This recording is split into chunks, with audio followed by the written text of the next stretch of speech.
नमस्कार। शाम के अखबारों की चर्चा चाय के साथ। आप आज बहुत शुभ दिन है, दीपावली है। हम भी चाहते हैं कि आप भी खूब धूमधाम से दिवाली बनाइए। ईश्वर आपको माँ लक्ष्मी कृपा बनी रहे, ईश्वर आपकी सारी इच्छाएं पूरी करे और हमारा और आपका साथ इसी प्रकार बना रहे। इस कार्यक्रम को बनाने में हम लोगों के साथ आपकी बड़ी भूमिका रही। आपने इस कार्यक्रम को साथ दिया, सहयोग दिया, अधिक से अधिक लोगों ने सब्सक्राइब किया।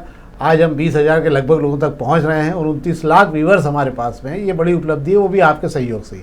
तो हमारी भी दीपावली आपने बनवाई है, आपकी भी दीपावली ईश्वर बनाएगा। तो हम सब के लिए दीपावली पर दिली शुभकामनाएं। क्या शेखर जी? जी बिल्कुल सही कह रहे हैं। दीपावली की आपको बहुत बहुत शुभकामनाएं, खूब सारी बधाई। ये दिवाली के दियों की जो उजास है, जो आपके दिलों में, आपके चेहरे पर साल भर बनी रहे और अगली दिवाली भी हम इसी तरह की आपसे बातें करते रहें और इसी तरह की दुआएं और इसी तरह की प्रार्थनाएं ईश्वर से करें कि आपके घर में धन्य धान्य का भंडार बना रहे। तो दोपहर न्यूज़ की तरफ से, दैनिक दोपहर की तरफ से और हमारे साथ जो अखबार शामिल होते हैं, अग्निबाण, प्रभात किरण, न्यूज़ टुडे, इन सब की तरफ से भी हमको आपको दीपावली की शुभकामना दे रहे हैं। तो शेखर जी शुरू करें कार्यक्रम?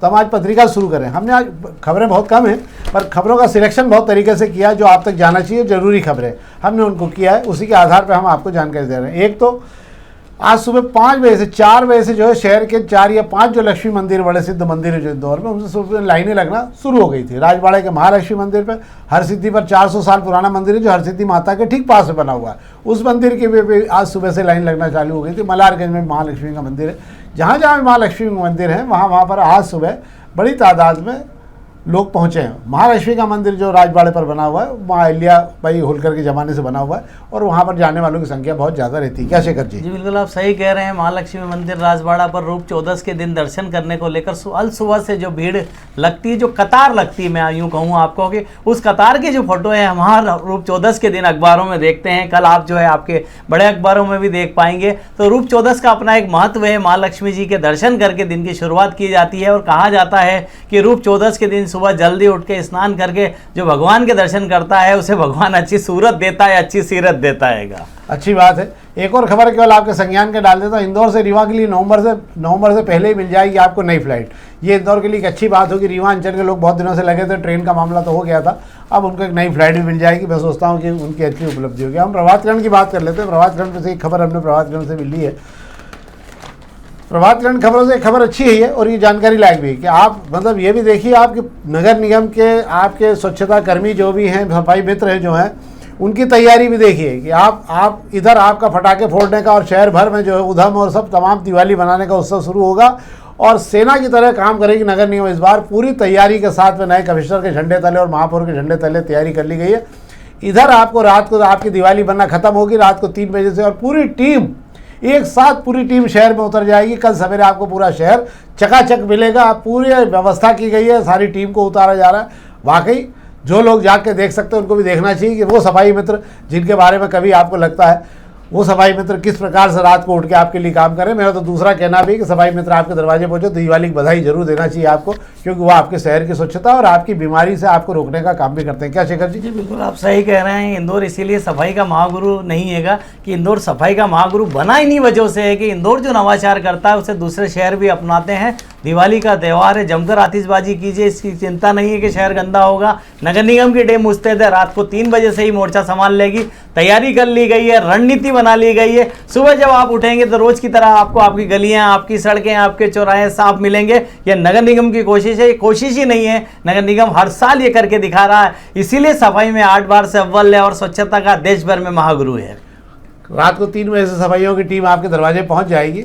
आपको दिखने लगेगा सवेरे उठेंगे कि शहर पूरा चकाचक है। अब हम अग्निबाण खबरों की बात कर लें। अग्निबाण खबरों में कुछ खबरें जिस पर हम बात कर लेते हैं। खबरें अच्छी हैं, वैसे भी सब विज्ञापनों से भरी पूरी खबरें। हाँ, एक तो महालक्ष्मी मंदिर पर 1 किलोमीटर लंबी लाइन लगी है। ये खबर आपको बताई थी शेखर जी ने, इसलिए इस पर कोई बात हो नहीं। हाँ, इस खबर में एक तो 400 बसों की टेंडर खुले, डिपो के साथ में चार्जिंग सिस्टम भी चालू हो रहा है। पर 2 खबरों पर हम बात करना चाहते हैं। एक तो दीपावली पर जो जगमग होने वाला पूरा शहर, आप समझ लीजिए कितनी बिजली लग रही होगी इस शहर को। 2 करोड़ यूनिट बिजली का उपयोग होना है आज रात में दीपावली पर। पूरी तैयारी है पूरे शहर भर में। बिजली कंपनी के तमाम अधिकारी जो हैं वो भी पूरी रात लगे रहेंगे। हम उनको भी बधाई देते हैं कि पूरी रात आपके घर लाइट नहीं जाए, दीपावली पर आपके घर झपका न ले लाइट, और इसको लेकर ज़बरदस्त तैयारी के साथ अधिकारी हर ट्रांसफार्मर जो बड़े बड़े जहाँ सेंटर्स बने हुए हैं वहाँ पर 2 से 3 अधिकारी बैठे रहेंगे पूरी रात भर इस बात के लिए ताकि आपकी कहीं विद्युत संचार में दिक्कत ना हो। ये भी बधाई के पात्र हैं। जो लोग आपके उत्सव के साथ में पीछे खड़े होते हैं उनका भी उनको श्रेय बनता है। ये वो लोग हैं जो नेपथ्य में रह के काम करते हैं रात भर। आपकी दिवाली बनती रहती है, वो अपने परिवार से दूर खड़े होकर वहाँ पर दिवाली पर अंधेरों में काम करते रहते हैं। क्या शेखर जी? जी बिल्कुल, आप सही कह रहे हैं कि रोशनी का त्यौहार है दीपोत्सव। अगर रोशनी की अगर इंतजाम बेहतर नहीं होंगे तो दीपोत्सव की जो है चमक है या जो रोशनी है उस पर असर पड़ेगा। इसको लेकर मध्य प्रदेश का विद्युत विभाग पूरी तरह से मुस्तैद है और पिछले 2 दिनों में 2 करोड़ यूनिट बिजली जली हैगी। आपको बता दूं 2 करोड़ यूनिट बिजली 2 दिन में जली है। इसका मतलब आम दिनों के मुकाबले 10 लाख गुना ज़्यादा बिजली जली हैगी। और अभी आज का दिन और बाकी है। अब इसे आमतौर पर लोगों को देखा जाता है कि जब अपने काम की व्यस्तता के बीच समय नहीं मिल पाता है। कल रविवार था, जमकर खरीदारी भी हो गई है। बची कुची जहां जिन घरों पर जो है रोशनी नहीं हो पाई थी वो भी आज हो गई है। तो ये जो आंकड़ा 2 दिन का 2 करोड़ यूनिट का है वो आज एक ही दिन में मुझे लगता है कहीं ना कहीं पूरा होता नजर आ रहा है। आ जाएगा। अब हम बात कर लेते हैं। देखो, शहर की स्वच्छता के साथ में शहर में इस बात का ध्यान भी रखा जा रहा है कि ध्वनि और वायु प्रदूषण कितना हो जाएगा। इसको लेकर विशेष निगरानी की गई है।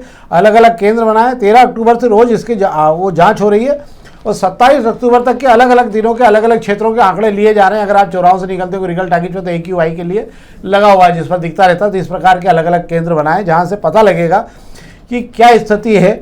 AQI से आप समझ लीजिए, अगर बहुत जो 0 से 50 है तो बहुत अच्छा है, ये 50 से 100 है तो संतोषजनक है, और 400 से 500 के बीच है मतलब अति गंभीर स्थिति में पहुंच गया है। दिल्ली के जो हालात हैं वो 300 से 400 के लगभग बने हुए रहते हैं हमेशा, पर इंदौर में ऐसी स्थिति नहीं। मुझे लगता है कि आज में भी कम से कम 200-250 के लगभग ज़्यादा से ज़्यादा पहुँच सकता है। क्या शेखर जी? जी बिल्कुल, आप सही कह रहे हैं। जाता है इंदौर में आतिशबाजी की अगर पटाखों की अगर बात कर ली जाए तो अब उस तरीके के पटाखे कम आते हैं। ग्रीन पटाखों ने मार्केट में आ चुके हैं। जगह आने के बाद में यह तय हो गया है कि अब ग्रीन पटाखों की वजह से उतना प्रदूषण नहीं होता। हाँ, हालांकि आपको इतना बता दूं कि जो लेवल है उसके ऊपर तो जाएगा ही जाएगा, क्योंकि खुशियों की बहार है और आतिशबाजी के बगैर खुशियां मुझे लगता है अधूरी रहती है कि इसलिए जो लेवल जो है 1 दिन के लिए बढ़ेगा चलेगा, 2 दिन के लिए बढ़ेगा चला, बाद में इंदौर ही शहर है, स्वच्छता का शहर है, उस पर काबू पाने के लिए अपने फव्वारे चला देगा जो उसने जगह जगह चौराहों पर लगा रखेंगे। अब हम आखिरी में दोपहर की खबरों की बात कर लेते हैं। तो दोपहर की खबरों में आपको सोने का भाव बता देता हूँ। आज 1,30,000 है। चांदी नीचे खसक गई, 1,71 के लगभग बनी हुई है। तांबे ने बहुत तेजी से गजब छलांग लगाई है, 987 मतलब 1,000 रुपये के लगभग तांबा पहुँच गया प्रति किलो। शेयर बाजार आज खुलते ही 600 अंक की उछाल लगाई मुहूर्त के सौदों में ही। तो मुझे लग रहा है कि अगले 5-7 दिन शेयर बाजार में बड़े अच्छे जा सकते हैं।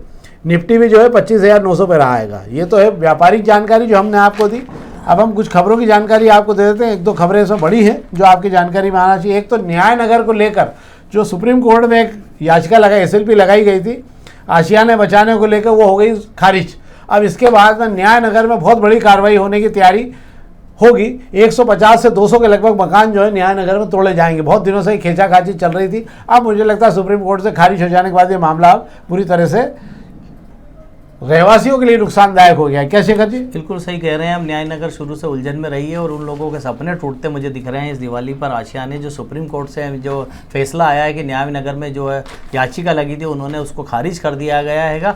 एक बार फिर से वो लोगों की दिवाली मुझे लगता है संकट में आ गई हैगी और परेशानी बढ़ गई हैगी। अब इसका आगे क्या रास्ता निकल रहा है तो वक्त बताएगा, पर सुप्रीम कोर्ट के फैसले के बाद में नगर निगम पहले यहाँ कार्रवाई कर चुका है। आपकी जानकारी के लिए बता दूँ 80 मकान तोड़े थे पहले, अभी भी यहाँ पे करीबन 50-60 मकान और है जो तोड़े जाना हैंगे। मुझे लगता है कि ये एक अच्छी खबर नहीं है, पर जिन लोगों ने जीवन भर की पूंजी लगाकर प्लाट खरीदा और मकान बनाए हैं वे लोग वहाँ बरसों से रह रहे हैं और उस पर कहीं ना कहीं मुझे लगता है कि अब संकट के बादल छा गएंगे। हाँ, 2 खबरों पर बात कर लेते हैं हम। एक तो मालवा निमाड़ के लिए एक बड़ी सौगात है। वाल्वो का एक बहुत बड़ा वाल्वो की कंपनी आ रही है। ये लगभग 550 करोड़ की इंडस्ट्री चल रही है, पर ये इंडस्ट्री पीथमपुर में तो ऑलरेडी एक सेटअप है उनका। दूसरा उद्योग जो है उज्जैन में लग रहा है ये, और ये बड़ी सौगात भी होगा। इस क्षेत्र में बड़े उद्योगों के आने क्रम के बाद में इंदौर से पीथमपुर होता हुआ ये पूरा मार्ग जो विक्रम नगरी तक ये अपने यहाँ पर नया औद्योगिक क्षेत्र बन जाएगा। चांदी की ऐसी झाड़ू लगी है बाजार में कि चांदी पूरी तरह से गायब हो गई है। ये इंदौर की बात भी कर रहा हूँ मैं, और पूरे देश भर में चांदी इस समय स्टॉक शून्य हो गया है। अब जिसको भी चांदी लेना होगी उसको केवल विदेशों से चांदी के आने का इंतज़ार करना होगा। चांदी कहीं उपलब्ध नहीं है, 15 से 20 दिन की आपको वेटिंग करना पड़ रही है। चांदी की हालत तो बड़ी गजब हो गई है और चांदी मिल भी नहीं रही। क्यों शेखर जी? जी बिल्कुल आप सही कह रहे हैं। चांदी ने तो सोने की चमक को भी कम कर दिया, इतनी रफ्तार से भागी है कि चांदी के पीछे भागने वालों की कतार लग गई है और वो उनसे इतनी दूर जा गई है कि इंतजार करना पड़ रहा है कि कब लौट के नीचे आएगी तो वे उसको खरीद पाएंगे। व्यापारिक भाषा में इसको कहते हैं चांदी बहुत चंट हो गई है आजकल, जो हाथ में नहीं आ रही है लोगों के, इसको व्यापारिक भाषा में ये कहा जाता है। तो ये तो यार थी हमारी अखबारी खबरें जो हमने आपको जानकारी दी। हम एक बार फिर आपसे आग्रह करेंगे, इस कार्यक्रम को अधिक से अधिक लाइक करिए, अपने मित्रों तक पहुंचाइए। हम इस कार्यक्रम को बहुत बेहतर तरीके से और भी बनाना चाहते हैं।